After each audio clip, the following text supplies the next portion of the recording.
ဟိုးရှိတုန်းကပင်လေကန်းချီနာကတဲအိုလေးတစ်လုံးမှာတငါသည်လင်မယားနှစ်ယောက်နေထိုင်ကြပါတယ်။တနေ့တော့တငါသည်ကြီးဟာငါဖမ်းရင်းနဲ့ထူးထူးခြားခြားရွှေအောင်တောက်နေတဲ့မှောင်ငါးလေးတစ်ကောင်ကိုဖမ်းပြီးတယ်။အဲ့ဒီငါးလေးကလူစကားပြောတတ်တယ်။အဖိုးကျွန်တော်ကိုမသက်ပါနဲ့ဗျာ။ကျွန်တော်ကိုပြန်လွတ်ပေးရင်အဖိုးလိုချင်တဲ့ဆန္ဒမှန်သမျှဖြည့်ဆည်းပေးပါမယ်လို့တောင်းပန်ရှာတယ်။တငါသည်ကြီးကတနာတာနဲ့ငါးကလေးကိုပင်လေထဲပြန်လွတ်ပေးလိုက်တာပေါ့။တငါသည်ကြီးအိမ်ပြန်ရောက်တဲ့အခါအဲ့ဒီအကြောင်းကိုသူမိမကိုပြန်ပြောပြတယ်။အဲ့ဒီခါသူမိမကရှင်ဘာတောင်းလိုက်လဲလို့မေးပါတယ်။ဘာမှမတောင်းလိုက်ပါဘူး။ငါတို့မှလိုမလို့ပဲလို့အဖိုးကြီးကပြန်ဖြေလိုက်တယ်အဲ့ဒီခါသူမိမကရှင်ဟာအယူပဲကျမတို့မှလိုတာတွေမှအများကြီးပဲကျမတို့ရဲ့ပေါက်ပြဲနေတဲ့ရေပုံဟောင်းကြီးအစားအစ်စ်တလုံးတောင်းလိုက်ပါလားလို့ခိုင်းလိုက်ပါတယ်ဒီကအဖိုးကြီးကပင်လယ်ကန်းစက်နာကိုသွားပြီးတော့မောင်ငါးကလေး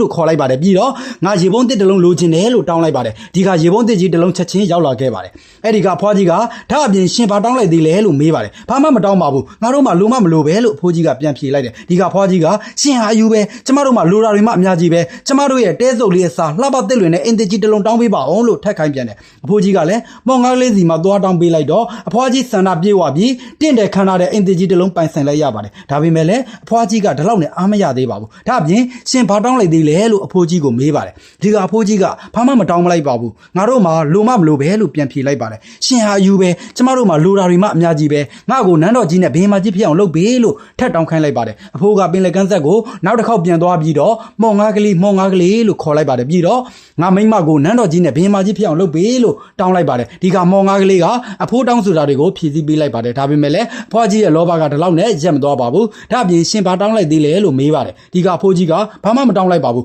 ငါတို့မှလိုမမလိုပဲလို့ပြန်ဖြေလိုက်ပါတယ်အဲ့ဒီအခါအဖွားကြီးကရှင်ဟာယူပဲကျမတို့မှလိုတာတွေမှအများကြီးပဲကျမကိုကဘာပေါ်မှာတကိုးကြီးသုံးလို့ဖြစ်အောင်လုပ်ပေးလို့ထက်တောင်းခိုင်းလိုက်ပါတယ်အဖိုးကြီးကပင်လယ်ကန်းဆက်ကိုသွားပြီးတော့မောင်ငါးကလေး